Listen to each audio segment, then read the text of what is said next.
Welcome to Politics Now. We talk with the newsmakers who are making news, and we have here longtime state lawmaker and Clark County Commissioner Chris Giunchigliani, whose name I can pronounce, but a lot of other people can't pronounce it. But welcome to Politics Now. Thanks for being with us. You are now at the end of a career that spans about 28 years, both in the legislature and in the Clark County Commission. But I don't think you're ready to quit yet, right? What do you got next? Well, I started a political action program. First time ever. I didn't believe in PACs because I don't think you should use money that way. Right. But this is a PAP, not a PAC. Yeah, this is going to be for scholarships and internships for students. And then I'm going to form an institute or a center of actual leadership, civics, and campaign training, as well as not just for running for office, but running the campaigns. We don't grow our own here all the way around. We import people from all over the United States.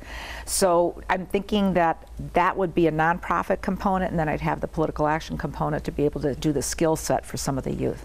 It's interesting because so many times we see the Democratic establishment, the DCCC, the Democratic Senatorial Campaign Committee, insist on bringing their people in and kind of shutting local people out. There's plenty of Democratic consultants here, but they're kind of shut out of these campaigns because the national committees say if you want our money, you have to use our people. Exactly. So do you think this institute would be a counter to that? Absolutely. And it's not to compete, it's just to say we should grow our own. We have talent in this state. I went door to door after the primary with and walked for just about every woman around the state of Nevada. And I was running into, I come into a building over off of, and it was this Democratic, and one person was from Clark County or Nevada. Wow. Everybody else in that building, all on phones and doing computer work, were from out of state. Why aren't we growing our own as far as that's concerned? So I think the school teacher side of me still wants to make that available, and I think it helps us be competitive. I want to focus on women, young girls, communities of color, LGBTQ, so that they have a voice and a pathway. Not everybody has to run for office. You could actually be trained on how to run the campaigns, whether it's for field, technology, social skills, all those pieces. And you know as well as I do, even in K-12, as much as you support government or civics, it's not on the test, so it really doesn't get incorporated. So I want to focus on some of that as well. Yeah, so it sounds like you'll be busy. Is this going to be a standalone thing or in conjunction with the university? Or I'm working on seeing if I can get it hooked up with the university. I've met with both President Zaragoza at CSN because I think there's a natural fit there. And UNLV would be perfect as well. So I think I'd like to try to find a way to get credit so that the kids, there's more value added to it. Even the dual credit for the high school. So I have to meet with Superintendent Hara to see about that part of it as well. But I think there's some opportunities there to do this in a very practical way without competing. I'm working with Dana from Emerge.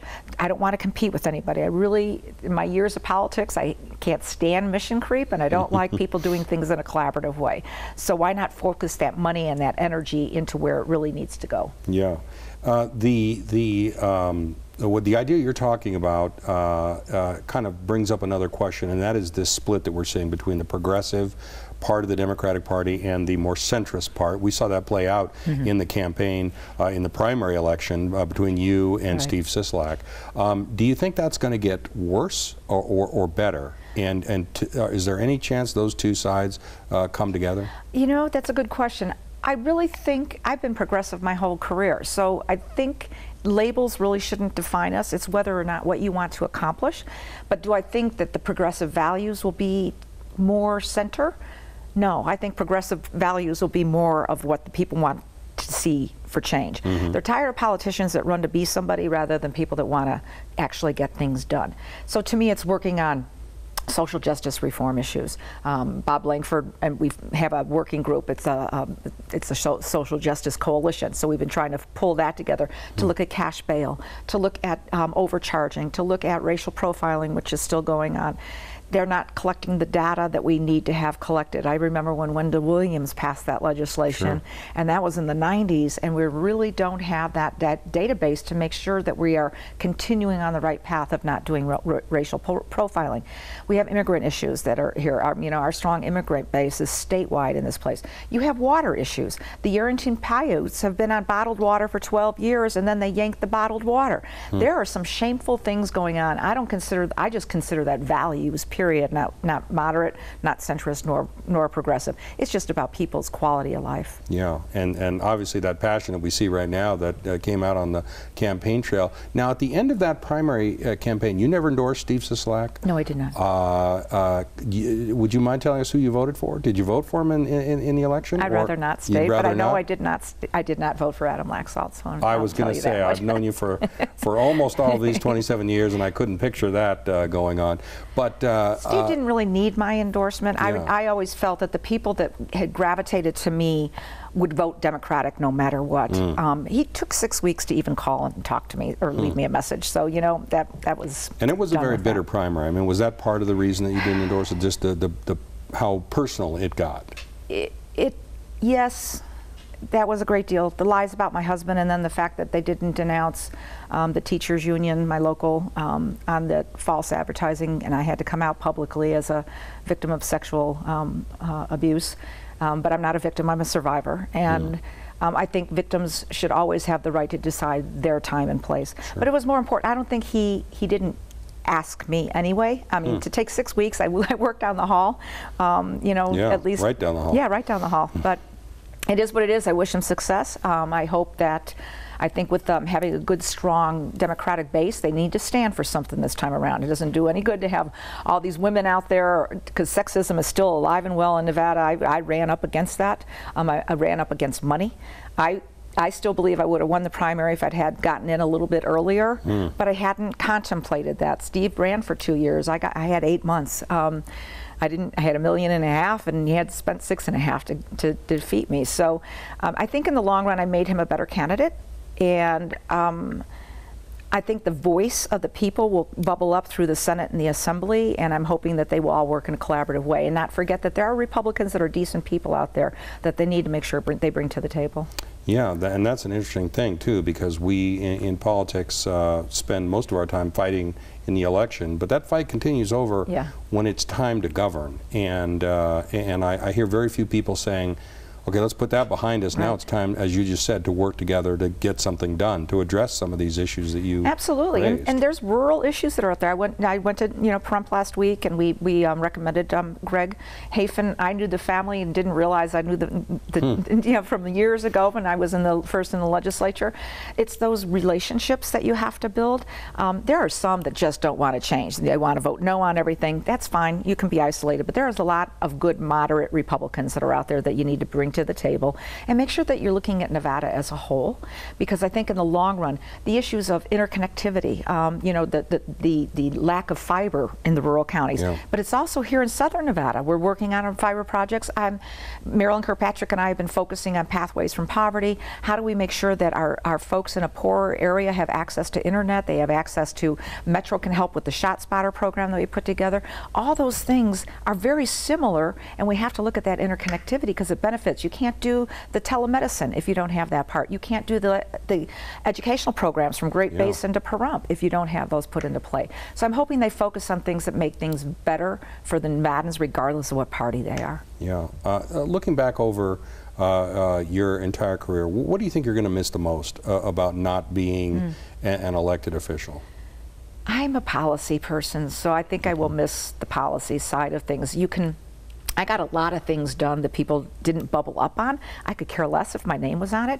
But ordinance-wise and state law-wise, I took people's ideas and tried to introduce them into something, even if it took you a while to get there. You know, it's like the green building. It's like the solar legislation, the Smith Center. I mean, all those types of things that took me years, but it was the right public policy. So I'll miss that part of it, but maybe through my institute I'll be able to weave some of that through other people. And people forget, you know, Tick Segerbloom, who's going to replace you on the county commission, gets all the credit for finally effectuating the voter initiative to get medical marijuana going, and now of course we have recreational marijuana going.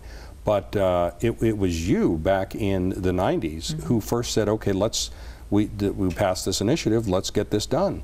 And you ran up against tough odds, and the most I think you were able to do was to reduce the penalties, and people at home will be amazed at this.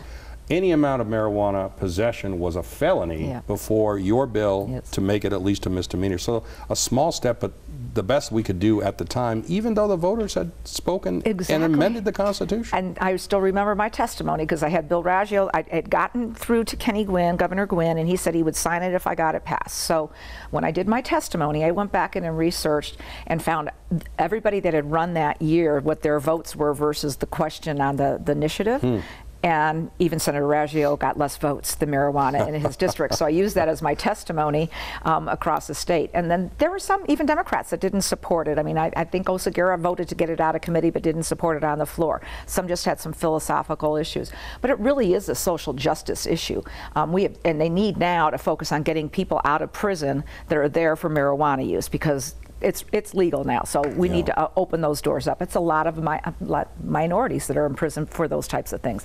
So yeah, I believe in the will of the voters, and I believe in working hard. And you know, if you don't win, you just keep coming back. It took me 12 years to pass kindergarten, so what the heck? Right? And it took 13 years before somebody, even as a conservative like Mark Hutchison, said, look, the voters amended the Constitution. I didn't support it, but it's the law of the land now, and so we need to do that. And put in the right regulatory process, which I think Nevada, there's some things that need to be fixed. We shouldn't have these people not disclosing. We should know who everybody is that's involved. We need to really be promoting more Nevadan-based businesses instead of those that are just coming in and buying up pieces. You know, I understand the profitability side of it, but this is also something I want to make sure that we don't do wrongly, because it will invite the federal government at some point until they get, you know, understand that this is the way of the land. Now, you have run successfully for Assembly, successfully for Clark County Commission. You've also run for Mayor of Las Vegas and for Governor of Nevada. Are you done now? Do you think you'll ever run for office again? I sincerely doubt it. I want to practice what I preach, and that is I want to grow new faces, new voices, instead of just recycling the same ones. I mean, people are like, oh, you could have, you know, put your name in for Tick's seat, you know, the opening. And I'm like, no, you have to let other people bubble up, get that skill set, build that momentum for themselves, and I'd rather work on that now. And have a legacy through students as opposed to your own. Okay. Esquire magazine used to have a feature called What I've Learned, and everybody would say, you know, 10 or 20 things. What would you say the top 2 things or 3 things that you've learned over your course of work in public life? That most people actually do care, and just because they're not always out front or speaking about it, they do actually care, and they want people that understand who they are, and try to articulate that part. So I think I got validated. I love door to door, so you still find that out from people. Yeah. I would say secondarily, it is still all about the relationships that you build with individuals. I mean, and it shouldn't be just, I mean, I'm a strong Democrat, but that doesn't take away the value of the other person's passion or caring as well. You know, I still keep in contact with, you know, former Assemblyman Jim McGoy. I just named a detention basin after Jimmy, and people are like, what? I go, hey, Republican had nothing to do with it. He wrote the flood legislation. We should recognize those types of things. Yeah. So I think in politics, it is about the relationships. What I also learned is who my friends really are and who they aren't. And there are people that were friends in name only or because they perceived power. I remember when I first got elected in 1990, and I turned to Gary, I said, everybody's saying you're powerful, and I said, I'm scared of that. And he was so wise, but he said, Chrissy, he said, you either use power to bring about good or you use power to bring about for yourself and your friends. And you make that decision. And I always focused on power to bring about good. Yeah. And I think that was a valuable lesson for me. It's interesting because you are known as a very strong Democrat in the progressive wing, extremely popular with the Democratic base here. You just have to go to a rally and you'll hear that. But you're also talking about working with Republicans and working across the aisle to get things done, which is not something you typically hear from progressives. Right. Progressives are all about, this is our agenda and we want to get this through. Do you think it's your years of experience that give you that perspective, where you say, look, I can go there and I can make speeches, but if you want to get something done, you got to work with other people? Yes, I do think it is. Over that, because I was passionate. I could be a pain in the butt when I was in the legislature, as you well know. But they always knew I did my homework, and I never embarrassed anybody. And I always made sure that I talk to every single person that I could so that they didn't feel left out of it. So I learned that over the years. Maybe again, that's the school teacher side of me. Everybody in my classroom has value, no matter what, especially within my disabled population. Everyone has a skill set that you should look for. So I tried to do that with people that I served with. And so what I would like to teach progressives is it's okay to work with other people. That's the message I would like to convey. You don't sell your soul for working out with somebody. If you can't get the whole, kit and caboodle, then you never change anything legislatively if you don't start the conversation and you don't start someplace. And you have to do that by being more inclusive rather than exclusive. Democrats are going to have to learn that as well, because as their leadership model, it has to change, because it's always been based on seniority, and the number of women that are there, the talent that's there, men and women, should be what drives the policy, not how long you've served. And so I think that they're going to have their own tug of war going on how do you allow others to govern and to learn. Joe Dini never left a fingerprint on anything, but he always empowered us. He never told me as a chair what I had to do or not do. He never told me what bills I had to kill or not kill. And so I'm hoping that people will learn from some of those sage individuals that served in the legislature that you don't control by being a bully. You don't govern by that way. You do it by being inclusive and letting people voice their concerns, argue it out in caucus, but then you move forward as a group. It sounds like a message that might go over well in Washington, D.C. Maybe. You sure you don't want to run for? No, I have no desire to go to D.C. So you've seen a lot of changes in your time in the legislature. We're talking just a moment ago about marijuana and just the incredible sea change of it's a felony to now, where it's quite open, frankly, with use, and we may soon have consumption lounges. What are some of the other changes, the most significant changes that you have seen over the course of your career?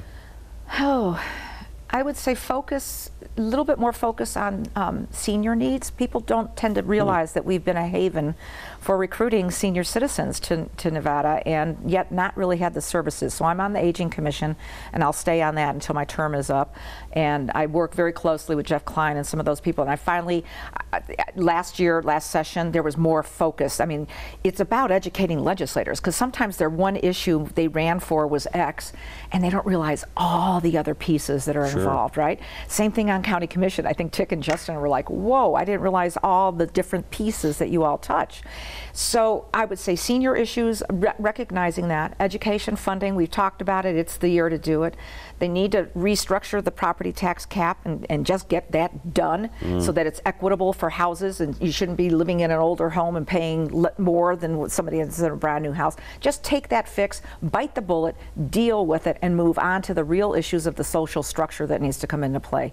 I would say too, I've seen more of an attention to arts and culture, and I'm hoping that financially there will be more support of those types of programming on a statewide basis. We have an active arts community both in Southern Nevada but statewide. I'm hoping they restore the Poet Laureate. Did one down here, but we used to have one 20 years ago, and I think poetry. A state poet laureate? Yeah, we had a state poet laureate, but he passed away, and they never replaced anybody. So I set up one here, and Bruce Isaacson was phenomenal, was our first one, and Vogue Robinson is the second one right now. But they're weaving it now into schools. So it's things that make sure that you're always looking at the quality of life. So I would say that in Nevada, other than fighting over money, they've been at least targeting that money to go to things that make a difference in people's lives. Yeah. The last election, the Democrats did very well, especially for a midterm election. Veto-proof majority in the Assembly, almost veto-proof majority in the state Senate. Has Nevada become a blue state? Yes. And I found that statewide, going door to door. For me to have won Carson City, Elko, and Washoe County, and I'll tell you something, right?